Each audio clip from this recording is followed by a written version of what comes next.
வணக்கம். நான் உங்கள் கவிசௌமி கதை உலகத்திற்கு உங்களை வரவேற்கிறேன். 2020 முதல் முறையாக புத்தகமாக வந்த என்னுடைய நாவலை பற்றி தான் இன்றைக்கி நான் பேச போகிறேன். இப்போ நம்ம நாவலுக்குள்ளே போகலாம். ஆடியோ நாவலை கேளுங்க. உங்களுக்கு பிடிச்சிருந்தால் லைக் பண்ணுங்கள், கமெண்ட் பண்ணுங்கள், சப்ஸ்கிரைப் பண்ணுங்கள். கூடவே என்னோடய சேனலை தொடர்ந்து கேட்டுக்கிட்டே இருங்க. இப்போ கதைக்குள்ளே போகலாமா? அன்பின் ராகம் அத்தியாயம் 1. அந்த அதிகாலை வேளையில் எங்கோ தொலைவில் இருந்த கோவிலில் இருந்த கந்தசஷ்டி கவச பாடல் மெலிதாக கசிந்து வந்து கொண்டிருந்தது. திலகவதி சமையல் அறையில் வேலையில் ஈடுபட்டிருந்தார். ஏற்கனவே சப்பாத்தி மாவு பிசைந்து வைத்திருக்க, குருமா வைப்பதற்காக கேரட், பீன்ஸ் இன்னும் தேவையானவற்றை எடுத்து பாத்திரத்தில் வெட்டி காய்கறிகளை போட்டு கொண்டிருக்க, தன் அறையில் தூக்கம் கலைந்து கண் திறந்தான் ராம். 27 வயது இளைஞன். சிவந்த நிறம், 6 அடிக்கு சற்றே குறைவான உயரம், சிரட் பிடிக்காத உதடு, கொஞ்சமாக சுருள் கலந்த தலைமுடி. தொடர் உடற்பயிற்சியின் விளைவாக வந்த தேவைக்கு அதிகமான சதைப்பிடிப்பு எங்கும் இல்லாத உடல்வாகு. அவன் எழுந்தவன் கண்களை திறந்து கண்ணாடியில் முகம் பார்த்தபடி நேரம் பார்க்க வழக்கத்தை விடவும் சற்று தாமதமாக விழித்திருந்தான். இன்றைக்கு வாக்கிங் போகக்கூடாது என நினைத்தவன் முந்தைய இரவு யோசித்து கொண்டு இருந்ததை தனது அன்னையிடம் கூற நினைத்தபடி வேகமாக காலை கடன்களை முடித்து தனது மொபைலை எடுத்துக்கொண்டு தனது அன்னையை தேடி சமையலறைக்குள் வந்தான். அவர் தரையில் அமர்ந்து காய் நறுக்குவதை பார்த்தவன் இன்னும் தாயார் அருகே அமர, என்ன ராம், இப்போதான் எழுந்தியா? அப்பா கூட வாக்கிங் போகலையா? காலையிலேயே அம்மாவை தேடி வந்திருக்கிற, என்ன விஷயம் என்று விசாரித்தார் அவனது அம்மா திலகவதி. அம்மா, அது என்றபடி வெட்டி வைத்திருந்த கேரட் 2ஐ வாயில் போட்டவன், அம்மா, உன்கிட்ட கொஞ்சம் பேசணுமா? இதை அப்பா கிட்ட சொன்னால் மறைப்பாங்க. நீங்கள் தான் எனக்கு பதில் சொல்லணும் என ஆரம்பித்திருந்தான். வீடுகையெல்லாம் பலமாக இருக்குது, என்ன ஆச்சு? திலகவதி கேட்க, அம்மா, இப்போ பார்த்துருக்குறமே அந்த பொண்ணு வேணாம்மா. டே, என்னடா இப்படி சொல்கிற? நிச்சயத்துக்கு தேதி குறிச்சிட்டு வந்தாச்சு, இப்போ போய் இப்படி சொல்கிறது நல்லா இல்லை. அந்த பொண்ணுக்கு என்ன குறை? ரொம்ப அமைதியான பொண்ணு. உன்னோட குணத்துக்கும் அவளோட குணத்துக்கும் நல்லாவே பொருந்தி போகும். பார்க்க அவ்வளவு சாந்தமான முகம், அவ்வளவு அழகாக இருக்கிறா. பொண்ணு இல்லாத வீட்டுக்கு இனி எல்லாமுமே இருக்க போகிறான்னு ஆசைப்பட்டா, இப்போ இப்படி வந்து சொல்கிற? யாராவது பொண்ணை பற்றி தப்பாக சொன்னாங்களா? ஐயோ அம்மா, அப்படியெல்லாம் எதுவும் இல்லை. அப்புறம் என்னடா இப்படியே வந்து சொல்கிற? அம்மா, இந்த வாட்ஸ்அப் ஃபோட்டோ பார்த்தேன். தனது மொபைலில் எடுத்துக்காட்ட, அங்கு அழகாக இளம்பச்சை சுடிதாரில் சிரித்து கொண்டிருந்தாள் அவள். மொபைலை பார்த்தவள், எவ்வளவு அழகாக இருக்கிறா என்னோட மருமக, எதுக்கு இந்த ஃபோட்டோவை காட்டின? அம்மா, ரொம்ப சின்ன பொண்ணாக தெரிகிறா, உங்களுக்கு தெரியலையா? இதுதான் உன்னோட பிரச்சனையா? அவளுக்கு 21 வயசு முடிய போகுதுடா, பார்க்கத்தான் உனக்கு அப்படி தெரிகிறா. உன்னோட பாட்டி, என்னோட மாமியாருக்கு கல்யாணம் ஆகும்போது வயசு என்ன தெரியுமா? வெறும் 14 தான். எனக்கு கல்யாணம் ஆகும்போது அப்போ தான் 17 முடிஞ்சு 18 தொடங்கி இருந்தது. அம்மா, அதுக்கு பேர் கல்யாணம் இல்லை, குழந்தை திருமணம். தப்பாக சொல்லக்கூடாது. அந்த காலத்தில் உங்களுக்கு மட்டும் இல்லை, பாட்டியையும் சேர்த்து கொடுமைப்படுத்தி இருக்கிறாங்க கல்யாணங்கிற பேரில். அது இல்லைம்மா, அந்த பொண்ணுக்கும் எனக்கும் நிறைய வயசு வித்தியாசம் இருக்கிற மாதிரி தோணுது. ராம், அந்த பொண்ணுக்கிட்ட பேசினையா? அதனால தான் உனக்கு பிடிக்காமல் போயிடுச்சா? உனக்கும் வயசு 27 தான் ஆகுது. உன்னை விடவும் 6 வயசு தான் சின்னவ. இதெல்லாம் பெரிய விஷயமே கிடையாது. நம்ம சந்துருவுக்கு எப்படி முடித்தாங்க பார்த்தியா? அவங்க 2 பேருக்கும் கிட்டத்தட்ட 12 வயசு வித்தியாசம். உனக்கு அப்படி பார்க்கலடா. நீங்கள் 2 பேரும் சேர்ந்து நடந்தால் அவ்வளவு பொருத்தமாக இருக்கும். அன்றைக்கு வந்தவங்க சொன்னதை கவனிச்சியா? அத்தனை பேருமே உங்கள் 2 பேரோட பொருத்தத்தை பற்றி தான் பேசினாங்க. நான் கூட இங்கே வந்ததும் ஃபோன் பண்ணி சுற்றி போட சொன்னேன் தெரியுமா? பேசியபடி கேஸ் ஸ்டவ்வை பற்ற வைத்து ஒருபுறம் குருமாவிற்கு தாளித்து விட்டவர் அடுத்த அடுப்பில் சப்பாத்திக்கல்லை வைக்கவும், பிசைந்து வைத்திருந்த மாவை உருட்டி சப்பாத்தி போட ஏதுவாக தேய்த்து தந்தபடி அம்மா என்று மறுபடியும் ராம் ஆரம்பித்தான். ராம், இனி பேசினா கோபம் வந்துடும், கொஞ்சம் யோசிச்சு பாரு. இது மாதிரி நீயும் என்னோட மருமகளும் சமையல் கட்டில் பேசி சிரிச்சுக்கிட்டே சமையல் பண்ணினா எவ்வளோ அழகாக இருக்கும். நான் ஒரு பக்கம் கனவு கண்டுகிட்டு இருக்கிறேன், நீ என்னடான்னா வந்து இப்படி சொல்கிற. போய் ரெடி ஆகிட்டு வா, சமையல் வேலை முடிஞ்சிடும். அப்பா வரவும் 2 பேரும் சாப்பிடுவீங்களாம். என்கிட்ட சொன்ன மாதிரி வேறு யார்கிட்டையும் வளர்க்கி வைக்காத. அவங்கக்கிட்ட சொல்லிட்டோம். அவங்க உறவுக்காரங்கக்கிட்ட சொல்ல ஆரம்பிச்சிட்டேன்னு நேற்று ஃபோன் பண்ணினாங்க. இனி வேண்டாம், பிடிக்கலன்னு சொன்னால் அது அந்த பொண்ணை தானே பாதிக்கும், புரியுதா? பிடிச்சிருக்குன்னு சொல்லிவிட்டு இப்போ வேண்டான்னு சொன்னால் பொண்ணு சரியில்லை போல, அதனால தான் வேண்டான்னு சொல்கிறாங்கன்னு பேச ஆரம்பித்தா கஷ்டம். நம்மளால் வாழ்ந்ததாக தான் இருக்கணும், யாரும் கெட்டு போனதா சொல்லக்கூடாது. என்ன சரியா? ம் ம் சரிம்மா என்றபடி மாடி ஏறியவனுக்கு 2 நாட்கள் முன்பு பார்த்த அந்த முகம் மனதில் தோன்றியது. சுமித்ரா ஓரளவு உயரம், இடுப்பு வரை நீண்ட தலைமுடி, கண்களில் இவனை பார்க்கும்போது தோன்றிய சிறு குறும்பின் பார்த்த நொடியே இவனை அவள் அடியோடு சாய்த்திருந்தாள். மல்லிகா ராகவேந்திரரின் ஒரே தவப்புதல்வி. இவர்கள் மொத்தமாக 11 பேர் பார்க்க சென்றிருக்க, அங்கும் அதுபோல பெண்ணின் நெருங்கிய உறவினர்கள் என 15 பேருக்கு மேல் இருந்தனர். பொண்ணு ரொம்ப அமைதி, அதிர்ந்து பேச தெரியாது. எங்கள் வீட்டு பொண்ணை கட்டிக்க உங்கள் பையன் கொடுத்து வச்சிருக்கணும் என்பது போல இவர்கள் காதுபடவே பேசினர். திலகவதி பெண்ணை அழைத்து வரவும் இயல்பாக அழைத்து அருகே அமர வைத்து கொண்டார். என்னம்மா படிச்சிருக்கிற? திலகவதி கேட்க சங்கீதம் போல விழுந்தது அவளது குரல். பிஎஸ்சி ஃபிசிக்ஸ் என்று அவள் கூறியது அவ்வளவு இனிமையாக இருந்தது. அதுவரை அவளை நிமிர்ந்து பார்க்க தயங்கிய ராம் அவளை நிமிர்ந்து பார்த்தான். மாநிறத்திற்கும் சற்றே கூடுதல் நிறம். ஏனோ இங்கு அழைத்து வந்த கூச்சமோ என்னவோ, முகம் லேசாக முத்து முத்தாக வியர்வையோடு பிங்க் நிறத்தை தத்தெடுத்திருந்தது. திலகவதி தன் கைகளுக்குள் அவளது கையை வைத்தபடி, பயப்படாத சுமித்ரா, இதெல்லாம் இயல்பாக நடக்கிற விஷயந்தான். ராம் ரொம்ப நல்லவன், உன்னை பூ மாதிரி பார்த்துக்குவான். இங்கே நீ எப்படி இருந்தியோ அதே மாதிரி அங்கேயும் இருக்கலாம். உன்னை கேள்வி கேட்க அங்கே யாருமே கிடையாது. திலகவதி கேட்ட ஒவ்வொன்றிற்கும் சுமித்ரா பதில் சொல்ல தன்னை அறியாமல் அவளது முகத்தை பார்த்து கொண்டிருந்தான் ராம். திலகவதிக்கு கேட்டது வரைக்கும் திருப்தியை தர நிமிர்ந்து ராமிடம் பிடித்திருக்கிறதா என கேட்க நினைத்தவர் அவனது முகம் பார்த்தே புரிந்து கொண்டார்.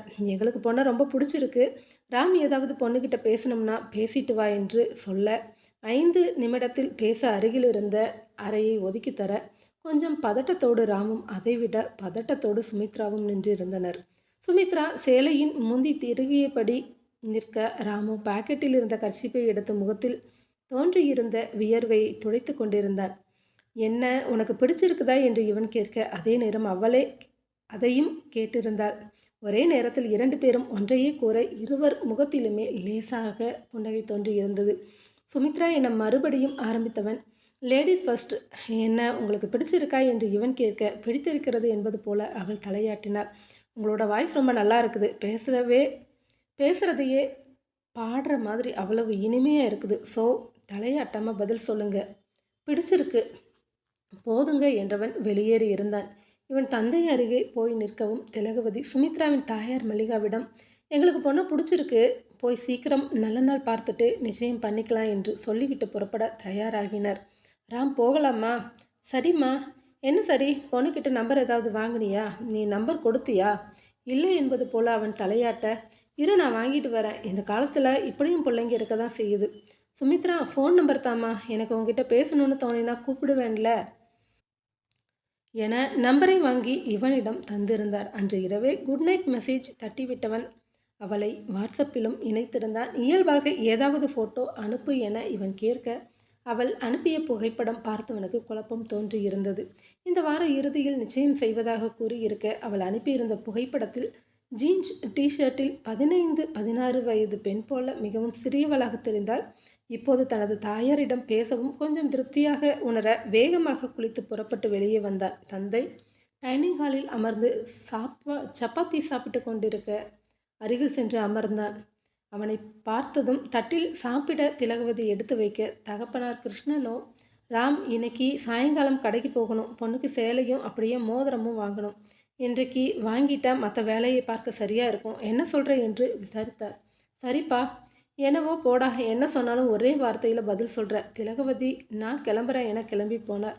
ராமின் தந்தை அருகிலேயே ஸ்டேஷ்னரி பொருட்களை மொத்தமாக விலைக்கு வாங்கி விற்று கொண்டிருந்தார். ராம் படித்து முடிக்கவும் 5 கிலோமீட்டர் தொலைவிலேயே அக்கவுண்ட்ஸி வேலை கிடைக்க, ஆரம்பத்தில் 15,000 இருந்த சம்பளம் இப்போது 25 மாறியிருந்தது. சம்பளம் சற்றே குறைவாக தோன்றினாலும் தாய் தந்தைக்கு அருகிலேயே இருந்து பார்க்க வேண்டும் என்பது அவனது ஆசை. அதற்கு ஏற்றாற்போல வேலையும் அமைய வாழ்க்கை எந்த ஒரு சிக்கலும் இல்லாமல் நடந்து கொண்டிருந்தது. இவன் சாப்பிட்டு முடித்து எழுந்தவன், அம்மா நானும் ஆஃபீஸ் கிளம்புறேம்மா. சரி ராம், அப்போ சொன்னது ஞாபகம் இருக்குல்ல, சாயங்காலமாக கடைக்கு போகணும், சீக்கிரமே வந்துடு என்று கூறியபடி கதவை அடைத்தவருக்கு தனக்கு பின்னால் பாசத்தோடு அணைத்தபடி, எங்கள் அம்மா குணத்துக்கு இங்கே வர்ற பொண்ணுங்க கொடுத்து வச்சு இருக்கணும், லவ் யூ மாம் என மகன் சொன்னது ஞாபகம் வர புதிய உறவு வரப்போகும் நாளுக்காக காத்திருக்க ஆரம்பித்தார். அத்தியாயம் 2. அர்ஜுனனின் பார்வை இப்படித்தான் இருக்குமோ? நேர்கொண்ட பார்வை, கூடவே இலக்கை விட்டு இங்கும் அங்கும் நகராத, குறி விலகாத பார்வை. தொலைவில் தெரிந்த பறவையை தனது DSLR கேமராவில் படம் பிடித்து கொண்டிருந்தான் குரு. அவசர தேவைக்கான சில முக்கிய பொருட்கள் இருக்கும் சிறு பேகை முதுகில் மாட்டியிருந்தவன் கிட்டத்தட்ட 2 மணி நேரமாக பறவையை படம் பிடிக்க அருகில் இருந்த உயரமான மரத்தின் மேல் படுத்தபடி பார்த்து கொண்டிருந்தான். எதிர்பார்த்த பறவை கிடைக்காவிட்டாலும் இன்று அவனது கேமராவிற்கு நல்ல தீனி கிடைத்திருந்தது. குரு இவனை பற்றி என்ன சொல்ல? இன்னும் சில மாதங்களில் 26 வயதை தொடப்போகும் இளைஞன், 6 அடி உயரம், சக மனிதர்களைப் போல மாநிறம், முகத்தில் எப்போதுமே நிரந்தரமாக உறைந்திருந்த சிரிப்பு, கண்களில் பவர் கிளாஸ் உபயம், தொடர்ந்து கம்ப்யூட்டர் பார்த்ததினால் காற்றில் கலைந்தாடும் தலைக்கேசம், கொஞ்சம் தாடியுண்டு, ஒரு வாரமாக காட்டில் சுற்றி திரிவதினால். யார் இங்கே பார்க்க போறா? அதுவும் இந்த ஆட்களே இல்லாத காட்டில். இதுவும் ஒரு காரணம். ஒரே ஒரு குறிக்கோள் தான் இவனுடையது, வாழ்க்கை வாழ்வதற்கே. அனைத்து ஊர்களையும் சுற்றி பார்க்க வேண்டும். இவன் கால்தடம் பதிக்காத இடம் இருக்கக்கூடாது. இவனது வீட்டிலும் இவனது விருப்பத்திற்கு தலை சாய்த்து அன்றிலிருந்து இன்று வரை இவனது வேலையை பொழுதுபோக்காய் மாறிவிட்டது. கம்ப்யூட்டர் இன்ஜினியரிங் படித்து முடியும் போதே கேம்பஸில் செலக்ட் ஆகி இருக்க அப்போது ஆரம்பித்தது இந்த ஊர் சுற்றும் படலம். முதலில் 11 மாத அக்ரிமெண்ட்டில் வேலை கிடைத்தது சென்னையில். அந்த 11 மாதமும் சென்னையில் அவன் கால் பதிக்காத இடமே இல்லை எனும் அளவிற்கு சுற்றியிருந்தான். அடுத்தது மும்பை, அங்கும் முடியவும் மத்திய பிரதேசம், தற்போது பெங்களூரில் வேலைக்கு செலக்ட் ஆகி இருந்தான்.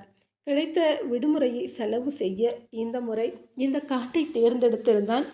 இவனது ஹாபி ஃபோட்டோ எடுப்பது. எடுத்த ஃபோட்டோக்களை எக்ஸிபிஷன் போல நடத்துவது. அது மட்டும் இல்லாமல் ஸ்கூல், காலேஜ் என அவ்வப்போது இவனது புகைப்படத்தை கண்காட்சியாக வைத்து கொண்டிருப்பான்.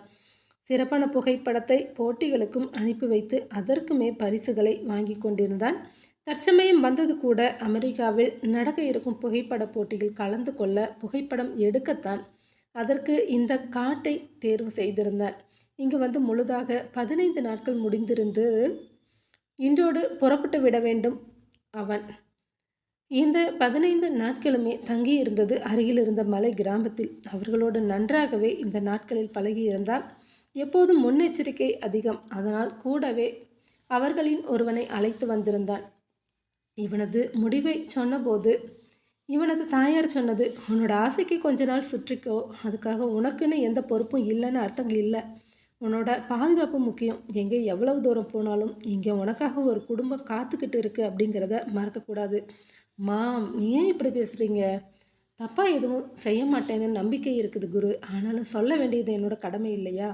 மாம், தப்பாக எதுவுமே நடக்காது. என்னோட கல்யாணம் கூட உங்களுக்கு பிடிச்ச பொண் கூட தான் நடக்கும். நீங்கள் கவலையே பட வேண்டாம். அப்படி ஒவ்வொரு முறையும் சொல்லி வருபவன் தான். கொஞ்சம் அம்மா மீது எப்போதுமே உரிமை அதிகம் இவனுக்கு. படித்தது ஹாஸ்டலில். அப்போது இருந்தே விடுமுறைக்கு மட்டுமே வீட்டிற்கு செல்வது. ஒவ்வொரு முறையும் இவன் விடுமுறை முடிந்து புறப்படுகையில் அவன் தாயார், 4 நாள் தங்குற, ஆனால் அடுத்த தடவை எப்போ வருவேன்னு என்னை ஏங்க வைக்கிறடா என்பார். இந்த முறை அவனுடைய குடும்பத்தோடு பேசியே முழுவதுமாக 15 நாட்கள் முடிந்திருந்தது. டவர் இல்லாத காட்டுப்பகுதி. புறப்பட வேண்டும் என நினைக்கவும் அனைவரது முகமும் கண்முன் வந்தது. நேரம் பார்க்க மாலை 4 மணியை நெருங்கி கொண்டிருந்தது. இப்போது லேசாக பனிவிழ ஆரம்பித்திருக்க காற்றோடு லேசாக குளிர ஆரம்பித்தது. இன்னும் 1 மணி நேரத்தில் இருட்டிவிடும் என புரிய அவனை தாண்டி 2 கிளைகளுக்கு அப்பால் படுத்திருந்தவனை பார்த்தான். இவனுக்குத்தான் இந்த காடு அதிசயம். சற்று தொலைவில் படுத்திருந்தவனுக்கு இல்லை போலும். நீண்ட மரத்தில் குப்புற படுத்தபடி கீழே விழாமல் இருக்க மரத்தை இறுக்கி அணைத்தபடி நல்ல தூக்கத்தில் இருந்தான். தனது கையில் இருந்த கேமராவை பாதுகாப்பாக எடுத்து வைத்தவன் சற்றே இறங்கி அவன் இருந்த கிளைக்கு சென்றவன், டே மாறா, எழுந்திரு என தட்டினான். கண்ணை கசக்கியபடி விழித்தவனை, டே கீழே விழுந்துடாட, எலும்பு மிஞ்சாது. முடிஞ்சுதுங்களா துரை? போகலாமா? போகலாம். இன்னும் கொஞ்ச நேரத்தில் இருட்டிடும். அப்புறம் இங்கே இருக்கிறது ரிஸ்க்கு. பேசியபடியே இவன் இறங்க இவனை தொடர்ந்து அவனும் இறங்கினார். என்ன தூக்கம் தூங்குற? அது வந்து துரை, பொஞ்சாதி மாசமாக இருக்கிறா இல்லையா? ராத்திரியானா காலை நோவுது, கையை நோவுதுன்னு தூங்க மாட்டேங்கிற. அவள் கூடவே முழிச்சு இருக்கிறேனா இந்த காற்றுக்கு தூக்கம் வந்துடுது. சரிதான், நீ பாட்டுக்கு என் கூட வந்துட்ட. காலையில் யார் பார்த்துக்குவா? அவளோட அம்மா என்னோட அம்மா 2 பேருமே பக்கத்தில் தான் சாமி இருக்கிறாங்க, நல்லா பார்த்துப்பாங்க. 2 பேரும் பேசியபடி அவன் தங்கியிருந்த கிராமத்தை நோக்கி நடக்கத் துவங்கினர். குரு நடக்க சற்றே திணறினான். மாறனுக்கு அது ஒன்றும் கஷ்டமான காரியமாக தோன்றவில்லை. அசால்ட்டாக வேகமாக நடந்து கொண்டிருந்தான். நடக்கின்ற அலுப்பு தெரியாமல் இருக்க அவனிடம் பேசியபடி வந்து கொண்டிருந்தான் குரு. மாறா, இங்கே விலங்குகளோட நடமாட்டம் கிடையாதா? ஏன் இப்படி கேட்குறீங்க? போன மாதம் கூட புலி ஊருக்குள்ளே வந்துட்டு போச்சு. அப்புறம் காட்டு எருமை அடிக்கடி வரும். யானை சொல்லவே வேண்டாம், அடிக்கடி வரும். நீங்கள் தான் பார்த்துருக்குறீங்களே, பயம் இல்லையா உங்கள் ஆளுங்களுக்கு? கிட்டத்தட்ட 100 பேருக்கு மேலே இங்கே இருக்கிறீங்க. துரை, இங்கேயே வாழ்ந்தாச்சு, புதுசாக எங்கேயும் போய் வாழ முடியாது. இந்த பூமி தான் எங்களோடது, இதை விட்டுட்டு எங்கேயும் போக மாட்டோம். இந்த கவர்மெண்ட் உங்களுக்கு எதுவுமே செய்யலையா? இங்கே கரண்ட் இல்லை, தண்ணி கூட இருக்கிற மாதிரி இல்லை. ஓடையில் தான் தண்ணி எடுக்கிறீங்க, ரோடு வசதி இல்லை. ஏதாவது வேணும்னா மலையை விட்டு இறங்கி தான் போகணும். முக்கியமாக ஏதாவது வேணும்னா என்ன செய்வீங்க? ரேஷன் கார்டு தந்திருக்கே, அதை வாங்கி போகக்கூட திருவிழா மாதிரி போவாங்க. மொத்தமாக கீழே போனால் டிராக்டர் வரும், அதில் போகணும்னா மதியம் போய் சேர்ந்துடலாம். பொருட்களை வாங்கிட்டு அதே டிராக்டர் இங்கே வந்தால் மறுபடியும் வீடு வந்து சேர்ந்துடுவோம். ராத்திரி ஆகிடும். அப்புறம் இங்கே விளையிற கிழங்கு தான் பாதி நாள் சாப்பாட்டுக்கு. இவர்கள் பேசியபடியே இருப்பிடத்தை அடைந்திருந்தனர். தனக்காக ஒதுக்கியிருந்த குடிசை பகுதிக்குள் நுழைந்தவன் நாளை செய்ய வேண்டியதை பட்டியலிட்டபடி ஏற்கனவே கேமராவில் பதிவு செய்திருந்த படத்தை ஓடவிட்டான். முதல் படத்தில் பாம்பு தன் இரையை விழுங்கி கொண்டிருக்க, அடுத்த படத்திலோ அதே பாம்பை கழுகு கவ்விக்கொண்டிருந்தது. இயற்கையின் உணவு சங்கிலியை இவன் வியந்தபடி இருக்க, மாறன் சாப்பிட கிழங்கு மற்றும் கொஞ்சம் தேனோடு வந்திருந்தான். இந்தாங்க துரை, இன்னைக்கு சாப்பாடு இதுதான். என்ன மாறா, வாசமே தூக்கலாக இருக்குது. கிழங்கு தான், அதில் கொஞ்சம் மசாலா போட்டு இருக்கிறாங்க. வெறும் கிழங்கு இந்த தேனில் முக்கி சாப்பிட்டா அவ்வளோ ருசியாக இருக்கும். சாப்பிட்டு பாருங்க துரை. தேங்க்ஸ். இங்கே உன்னோட அறிமுகம் மட்டும் கிடைக்கலன்னா ரொம்ப கஷ்டப்பட்டு போயிருப்பேன். துரை, எனக்கு அங்கே இருந்து வர்ற டிராக்டர் ஓட்டுற டிரைவர் என்னோட நண்பன். அவன் சொன்னால் என்ன உதவி வேணும்னாலும் செய்வேன். சாப்பிடுங்க, உங்கள் கூட தூங்குற பையனை வர சொல்கிறேன். உட்காரு மாறா, நீயும் சாப்பிடு. அங்கே பொஞ்சாதி சாப்பிடாம காத்துக்கிட்டு இருப்பா. அவன் வெக்கப்பட்டு சிரிக்க அவனது முகம் பார்த்தவனுக்கு சிரிப்பு வந்தது. எளிய மனிதர்கள், அவர்களது எண்ணமும் எளியது.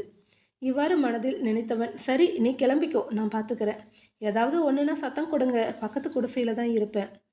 இதுவும் இவன் இங்கு வந்த நாளிலிருந்து தினமும் சொல்வதுதான். இரவு கூட வீட்டிற்கு 2 பேர் என காட்டு விலங்குகள் வருகிறதா என பார்க்க காவல் காத்து கொண்டிருந்தனர். இவன் இங்கே வந்து அடுத்த நாள் கூட சிறுத்தை புலி நுழையவும் அதை துரத்த விடிய விடிய விழித்திருந்தனர். காலையில் புறப்பட ஏதுவாக குரு வைத்திருந்த சிறு பையில் மொத்த பொருட்களையும் அடைக்க ஆரம்பித்தான். 5 மணிக்கு எழுந்து புறப்பட்டால் சரியாக இருக்கும். 10 மணிக்கு டிராக்டரில் ஏறிவிடலாம் என நினைத்தபடி மறுபடியும் கூட ஒரு முறைக்கு 2 முறை எடுத்த புகைப்படங்களை பார்க்க ஆரம்பித்தான். அவனுக்கு பெஸ்ட் என தோன்றுவதை தனது பாக்கெட்டில் இருந்த சிறு டைரியில் குறிப்பெழுதி வைத்துவிட்டு நிம்மதியாக கண்மூடினான். ஆனால் விடியற்காலம் 4 மணியை தொடும்போதே பரபரப்பு தொற்றி இருந்தது.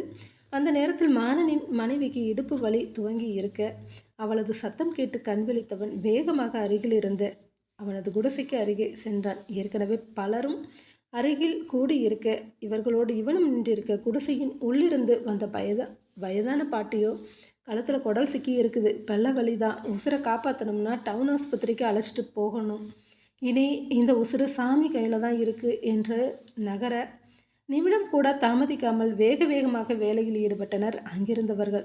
2 பெரிய மூங்கில் எடுத்து வரப்பட்டு அதில் தொட்டில் போல கட்ட, நாள்கள் ஆளுக்கு ஒரு புறமாக பிடித்துக்கொள்ள மாறனின் மனைவி வள்ளி அதில் ஏற்றப்பட வேகமாக கீழே இறங்க ஆரம்பித்தனர். கூடவே குருவும் அவர்களோடு இறங்க ஆரம்பித்தான்.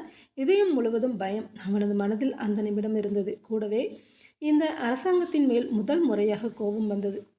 இத்தனை பேர் இருக்கும் இடத்துல சின்ன சுகாதாரம் நிலையம் கூட இல்லாதது வெறுப்பாய் இருந்தது.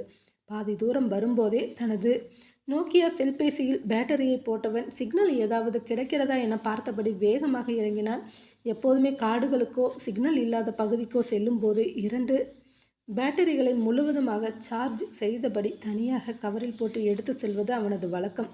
இன்றும் அதுபோலவே கொண்டு வந்திருந்தான். வள்ளியின் இடைவிடாத சத்தத்தோடு கூடவே இன்னும் கொஞ்ச தூரம்தான், அல்லாத போயிடலாம் என சமாதான குரலும் போட்டியிட சற்றே சிக்னல் கிடைக்கவும் அவசர ஆம்புலன்ஸ் தேவைக்கு ஃபோன் செய்தவன் விவரம் கூற உடனே புறப்படுவதாக கூறியிருந்தனர். சிறு ஓடையை தாண்டி வரவும் ஆம்புலன்ஸ் வரவும் சரியாக இருக்க முதலுதவியை முதலில் செய்தவர்கள் நேரடியாக கவர்மெண்ட் ஆஸ்பத்திரிக்கு வண்டியை வேகமாக விட்டனர். மனைவியின் கூடவே ஏறிய மாறனும் கையில் பாக்கெட்டில் இருந்த மொத்த பணத்தையும் எடுத்து கையில் கொடுத்தவன், செலவுக்கு வச்சுக்கோ, எதுவும் ஆகாது, நான் மறுபடியும் உன்னை பார்க்க வருவேன் என்று சொல்லவும் அந்த நேரம் மாறனின் கண்களுக்கு குரு கடவுளாகத்தான் தெரிந்தான். ஆம்புலன்ஸ் புறப்படவும் அடுத்து வர இருக்கின்ற டிராக்டருக்காக காத்திருக்கும் போதுதான் நிறைவாக உணர்ந்தான் குரு. தன்னாலான உதவியை செய்த நிம்மதி மனதில் இருந்தது. யாருமே சாதிக்க முடியாததை தான் மட்டுமே தனியாக சாதித்த உணர்வு இருந்தது.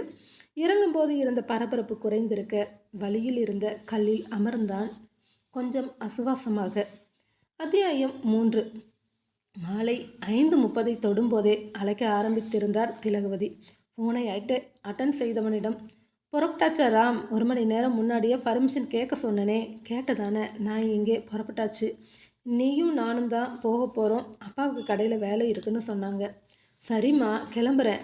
தனது சீட்டிலிருந்து எழுந்தவன் சக நண்பர்களை பார்க்க அருகில் அமர்ந்திருந்த நண்பனும், என்ன அம்மா பிள்ளையே, அம்மா கூப்பிட்டாச்சா, போடா என்றவன் கையில் கிடைத்த பென்சிலை வீச அதை அப்படியே கேட்ச் செய்தவன், ஆல் தி பெஸ்ட் ராம், சத்தமிட சிரித்தபடி தலையை ஆட்டிவிட்டு புறப்பட்டான். இவனது ஆஃபீஸ் செல்வபுரம் பகுதியில் சற்றே உட்புறத்தில் இருந்தது. முதல் மாடி முழுவதும் இவர்களது ஆஃபீஸுக்காக தேர்வு செய்திருந்தனர். தனது ஹெல்மெட்டை தலைக்கு அணிந்தவன் தனது ஹீரோ ஹோண்டாவை உயிர்ப்பித்தான். ராமுவுடைய நல்ல பழக்கங்களில் ஒன்று, தலைக்கவசம் இல்லாமல் வண்டியை தொடமாட்டான். இன்றும் அதுபோலவே தனது வீட்டை நோக்கி வண்டியை திருப்பினான். இவனது வீடு வடகோவை பகுதியில் இருந்தது. ஆரம்பத்தில் இவர்கள் இந்த வீட்டை வாங்கிய போது இவனுக்கு வயது 5 இருக்கலாம். வெகுவாக வீடுகள் இல்லாமல் அமைதியாக இருந்த ஏரியா தற்சமயம் பெரிய பெரிய கட்டிடங்கள், கடைகள் என வெகுவாக மாறியிருந்தது. இப்போதெல்லாம் 24 மணி நேரமும் வண்டிகளின் ஓயாத சத்தம் காதில் கேட்டுக்கொண்டே இருக்கும். 3 சென்ட் இடத்தில் முன்புற வண்டி நிறுத்த சிறு போர்ட்டிகோ, கூடவே கேட்டின் உள்ளே ரோஜா செடி சிலதும், மறுபுறத்தில் செம்பருத்தி செடி இருக்க, ரோட்டில் இருந்த பெரிய புங்கை மரம் எப்போதும் குளிர்ந்த காற்றை இவர்களுக்கு பரிசளித்து கொண்டிருந்தது. கீழே ஹால், கிச்சன், தாய் தந்தைக்கு பெட்ரூம் என கட்டியிருக்க, மாடியில் அதே போல பெரிய ஹால், 2 பெட்ரூம் கட்டியிருந்தார். வீட்டின் அருகே வண்டியை நிறுத்தியவன் அழைப்பு மணியை அழைக்கவும் கதவை திறந்தார். வா வா, உனக்காக தான் காத்துக்கிட்டு இருக்கேன், போய் ட்ரெஸ் சேஞ்ச் பண்ணிட்டு வா, காஃபி எடுத்து வைக்கிறேன். அம்மா, இந்த ட்ரெஸ்ஸே நல்லா தானே இருக்குது, முகம் கை கால் கழுவினா பத்தாதா? பத்தாதுடா, ஆஃபீஸுக்கு போகிறேன், ட்ரெஸ்ஸோட வா வருவே, நல்லதாக போட்டுட்டு வா சோம்பேறி. அம்மா, பக்கத்தில் இருக்கிற கடைக்கு இது போதாதா? டே, நம்ம இப்போ பொண்ணு வீட்டுக்கு போயிட்டு கடைக்கு போக போகிறோம். என்னது, பொண்ணு வீட்டுக்கா? இப்போ எதுக்கு அங்கே போகணும்? துணி கடைக்கு தானே போகணும்னு சொன்னீங்க. நிச்சயம்னா சும்மாவா? அந்த பொண்ணுக்கு நம்ம சார்பில் மோதிரம் போடணும்னா அதுக்கு அளவு வாங்க வேண்டாமா? சீக்கிரமாக கிளம்புடா, ஏதாவது சொல்லிட போகிறேன். அவன் பொண்ணை பார்க்க பேச ஐடியா கிடைக்கலன்னு சுற்றுறான். இங்கே நானே இவனுக்கு எடுத்து கொடுத்தாலும் புரிஞ்சுக்க மாட்டேங்கிறா தத்தி. நடத்துங்கம்மா நடத்துங்க, அங்கே யாராவது என்னோட முகத்தை பார்க்கட்டும், அப்புறம் இருக்குது. என்னடா ஓவரா மிரட்டுற? அன்றைக்கு எல்லோரும் ஆர்வமாக வரப்போகிற மாப்பிள்ளையே வேடிக்கை பார்த்தாங்க. இன்றைக்கெல்லாம் அங்கே யாரும் இருக்க மாட்டாங்க. பொண்ணோட அப்பா அம்மா இருப்பாங்க, போயிட்டு வந்துடலாம். பேசியபடியே கையில் எடுத்து வந்த காஃபியை இவனது கையில் தர வாங்கி அருந்தியபடி, இது வேண்டாத வேலைம்மா, டேய் பேசாமல் கிளம்புற. இவன் டெய்லியும் குட் மார்னிங் சொல்லவும் குட் நைட் சொல்லவும் தான் நம்பர் வாங்கி தந்தேனா? அம்மா, இதை யார் சொன்னாங்க? என்னோட மருமக தான் ஃபோன் பண்ணி அவகிட்ட பேசினேன். உன்னை தெரியும்டா, எப்படியும் பேசியிருக்க மாட்டேன்னு. எதுக்கும் கேட்டு வைப்போம்னு கேட்டால் மெசேஜ் பண்ணுவாங்க அத்தை, தினமும் காலையில் good morning, night good night சொல்லுவாங்கன்னா அந்த புள்ள சொல்லுது. ஒரு விஷயத்தில் 2 பேரும் பக்காவாக பொருந்தி போகிறீங்க. 2 பேருமே ஒன்றா நம்பர் தத்திடா. புரிய வைக்கிறதுக்குள்ளே நான் ஒரு வழி ஆகிடுவோம் போல இருக்குது. ஏதோ கல்யாணத்துக்கு முன்னாடி கொஞ்சம் பேசி வாங்கி இருந்தால் கல்யாணத்தன்னைக்கு பதட்டம் இருக்காது. எடுக்கிற வீடியோ நல்லா வரும்னு நினச்சேன். என்னோட பேர பசங்க உங்கள் ஆல்பம் பார்த்து யார் பாட்டி இது உருன்னு இருக்காங்கன்னு கேட்க போகிறாங்க. அம்மா, நீ ரொம்ப என்ன ஓட்டுறம்மா? டேய், ஏதாவது சொன்னால் நீ மாற்றிக்க போறியா? இல்லைல்ல, அப்புறம் என்ன? குடிச்சாச்சுன்னா டம்ளரை கொடு, அங்கே போயிட்டு மறுபடியும் கடைக்கு போயிட்டு வர டைம் ஆகிடும். இருவருமே பேசியபடி வண்டியில் ஏற பெண்ணின் வீட்டை நோக்கி வண்டியை திருப்பினான். பெண்ணின் வீடு வடவழியில் இருந்தது. இவர்கள் வீட்டிலிருந்து 6-7 கிலோமீட்டர் தொலைவு. வண்டியில் போகும்போது, இப்போ போகிறதுக்கே இப்படி யோசிக்கிறிய ராம், நாளைக்கு திருமணம் முடிஞ்சதுக்கு பிறகு அடிக்கடி போகணும், அப்பவும் இப்படி தான் செய்வியா? அவளோ அவங்க வீட்டுக்கு ஒரே பொண்ணு. எப்பவும் மாதத்தில் 4 தடவையாவது போகணும்னு சொல்லுவா. அம்மா, அதுக்கு இன்னும் 4 இருக்குது, அப்போ பார்த்துக்கலாம். என்னடா பார்த்துக்க போகிற? நானும் பார்க்கத்தானே போகிறேன். 20 நிமிட பிரயாணத்தில் சுமித்ராவின் வீட்டை அடைந்திருந்தனர் இருவரும். ஏற்கனவே ஃபோனில் சொல்லி இருந்ததால் இவர்கள் வரவுமே வாசல் வரை வந்து அழைத்து சென்றனர். காலில் அமர்ந்திருக்க வரவேற்பதற்கு அடையாளமாக முதலில் தண்ணீர் கொண்டு வந்தாள் சுமித்ரா. அதை இருவரும் தர அன்று போல அருகில் அமர்த்தி கொண்டார் திலகவதி. 2 நிமிடம் போகவும், அத்தை, என்னோட ஃப்ரெண்டுங்க அன்றைக்கு வரும்போது இவங்களை பார்க்கணுன்னு சொன்னாங்க. வர சொல்லட்டா? பக்கத்தில் தான் வீடு. ஃபோன் பண்ணினா உடனே வந்துடுவாங்க. சொல்லுமா, எப்படியும் 10 நிமிஷமாவது இருப்போமே. ஒரு நிமிடம் அத்தா என்றபடி உள்ளறைக்கு சென்றவள் செல்போனில் பேசிவிட்டு வந்து மறுபடியும் அமரவும் சுமித்ராவின் தாயார் மல்லிகா காஃபி கொடுக்கவும் சரியாக இருந்தது. அடுத்த சில நிமிடங்களிலேயே ஓ என கத்தியபடி சிறுவர் சிறுமியர் என 6 பேர் கொண்ட குழு உள்ளே நுழைந்தார்கள். ராமை பார்த்து அதிலிருந்த சுட்டித்தனமான பெண் ஒருத்தி, அங்கிள், நீங்கள் தான் எங்கள் அக்காவை கல்யாணம் பண்ணிக்க போகிறீங்களா? அந்த பெண் கேட்கவும் இவனது முகத்தில் லேசாக தோன்றிய புன்னகையோடு ஆமாம் என்பது போல இவன் தலையாட்ட, சரி அங்கிள், பார்க்க எங்கள் அக்கா மாதிரி அழகா இல்லாட்டியும் ஏதோ சுமாராக இருக்கிறீங்க. எங்கள் அக்காவை அடிக்கடி இங்கே கூப்பிட்டுட்டு வருவீங்க தானே? ஏய் வாலு, பேசாமல் இரு என்று சுமித்ரா கூறவும் திலகவதியோ, குழந்தை தானே, பேசட்டும் விடு சுமி என்றவர். ராம், பதில் சொல்லுடா என்க. அழைச்சிட்டு வருவேன்டா குட்டிமா. ஓகேக்கா, அங்கிள் அழைச்சிட்டுலாம் வருவாங்களாம். அங்கிள் நல்லவர் தான், நீ கல்யாணம் பண்ணிக்கோ எனவும் திலகவதியும் சிரிப்பை அடக்க முடியவில்லை. சுமித்ரா, இவங்க தான் உன்னோட ஃப்ரெண்டா? ஆமாம் அத்தை, அன்றைக்கு நீங்கள் வரும்போது எல்லாரும் ஸ்கூலுக்கு போயிருந்தாங்க, அதனால தான் இப்போ வர சொன்னேன். அதுக்குள்ளாக ராகவேந்திரரும் வந்திருக்க சிறிது நேரம் பேசிவிட்டு இவளது அளவு மோதிரம் வாங்கி கொண்டு புறப்பட்டனர். வண்டியை ஸ்டார்ட் பண்ணவும் சிரிக்க ஆரம்பித்திருந்தார் திலகவதி. என்னோட மருமகை எவ்வளவு குழந்தைத்தனம் மாறாமல் இருக்கிறா. அம்மா, அதுக்கு தான் வேண்டான்னு சொன்னேன், நீ கேட்கல. போடா, மறுபடியும் இப்படி பேசாத. நீ அந்த சின்ன பசங்க கிட்ட பேசும்போது அவள் உன்னை எப்படி கவனிச்சா தெரியுமா? அவளுக்கு உன்னை ரொம்ப பிடிச்சிருக்குதுடா. அம்மா, எப்படியும் இன்னும் கல்யாணத்துக்கு முன்னாடி 4-5 தடவை பார்க்க வேண்டியது வரும். நல்லா பேசிக்கோ. போன வாரம் ஒரு கல்யாணத்துக்கு போனோம். பொண்ணு மாப்பிள்ளையும் எப்படி பேசிகிட்டு இருந்தாங்க தெரியுமா? அதே மாதிரி நீயும் அவளும் உரிமையாக பேசணும். அதற்குள்ளாக காந்திபுரம் பகுதியில் உள்ள பிரபல நகைக்கடைக்கு வந்திருந்தனர். வண்டியை பார்க் செய்தபடி, பொண்ணில்லாத வீடுன்னு சொல்லியே உனக்கு பைத்தியம் முடிக்க போகுது. இப்படி உருகுறீங்க. பின்ன இல்லையா, வீட்டுக்கு 3 ஆம்பளைங்க இருக்கிறீங்கன்னு தான் பேர். பாதி நேரம் தனியாக தானே இருக்கிற. இவ வந்துட்டா நாங்கள் 2 பேரும் சேர்ந்து என்னென்ன செய்வோம் தெரியுமா? நிறைய யோசித்து வச்சுருக்கிறேன். உங்களை திருத்த முடியாது. வந்து மோதிரம் டிசைன் பாருங்கள். கிட்டத்தட்ட 10க்கும் மேல் தேர்வு செய்து கடைசியாக ஒன்றை தேர்வு செய்ய கார்டில் பணம் செலுத்தியவன் போகலாமா என்று கேட்கவும், டே, எங்கே போகலாமான்னு கேட்குற? சேலை எடுக்கணும், அந்த துணிக்கடைக்கு போகலாம் வா என அழைத்து சென்றவர் அங்கேயும் பல சேலைகளை பார்த்து கொண்டிருக்க, அம்மா, உனக்கு கூட இப்படி தேடி இருக்க மாட்டேன். இருடா இரு, நல்லா இருக்குல்ல. கடைசியாக அழகான மெரூன் கலர் பட்டு கோல்டன் கலர் பார்டர் சேலையை தேர்வு செய்தவர், அது சுமிக்கு அழகாக இருக்கும். நிச்சயம் அன்னைக்கு அவள் தனியாக தெரியணும் இல்லையா? தேவதை மாதிரி இருக்கணும்டா. அச்சச்சோ, மறந்துட்டேன், அளவு ப்ளவுஸ் வாங்கலை. பேசிட்டு கிளம்பி வந்துட்டோம். மா, ஒன்று மட்டும் நிஜம், கல்யாணத்துக்கு அப்புறம் இங்கே மாமியாரும் மருமகளும் சேர்ந்து மகனை தான் கொடுமை பண்ண போகிறீங்க. அது நல்லா தெரியுது. நல்லா கேட்டுக்கோங்க. மறுபடியும் அளவு ப்ளவுஸ் வாங்கிட்டு வரலான்னு என்னை கூப்பிடக்கூடாது. நான் வரமாட்டேன். ஓவரை பண்ணாத. நீ ஒன்றும் வர வேண்டாம். நான் அப்பாவை அழைச்சிட்டு போய் வாங்கிட்டு வந்துக்கிறேன். உனக்கு 25லேயே பொண்ணு பார்த்து கல்யாணம் பண்ணியிருந்தா இந்நேரம் என்ன பாட்டின்னு கூப்பிட பேரனோ பேத்தியோ இருந்திருக்கும். நீ தான் கேட்கல. இன்னமும் இப்படி விருப்பம் இல்லாத மாதிரி நடந்தால் எனக்கு எவ்வளவு கஷ்டமாக இருக்குது தெரியுமா? ஐயோ அம்மா, அழுதுடாதீங்க. எனக்கு அந்த பொண்ணை ரொம்ப பிடிச்சிருக்கு. அதுவும் அவளோட ஃப்ரெண்டுங்க கூட்டத்தை பார்க்கும்போது ரொம்ப பிடிச்சிருக்கு. சரியா? நீ வர சொன்னால் எங்கே கூப்பிட்டாலும் வரேன். ராம் எப்போதுமே அப்படித்தான். அவனுக்கு அவனுடைய அம்மா வருத்தப்படக்கூடாது. எவ்வளவுதான் அம்மாவோடு கூட பேசினாலும் வருத்தமாக பேசினாள் என்றால் அவ்வளவுதான் திலகவதியும் சரண்டராகி விடுவார். இப்போது அதுவே நடந்தது. பேசியபடியே வீடு வந்திருக்க உள்நுழைந்தவருக்கு தெரியவில்லை. சூழ்நிலை வேறாக அமைய தீர்வு இதுதான் என நினைத்து தானே சுமித்ராவை இங்கே அழைத்து வர வேண்டாம் என்று அவரே சொல்வார் என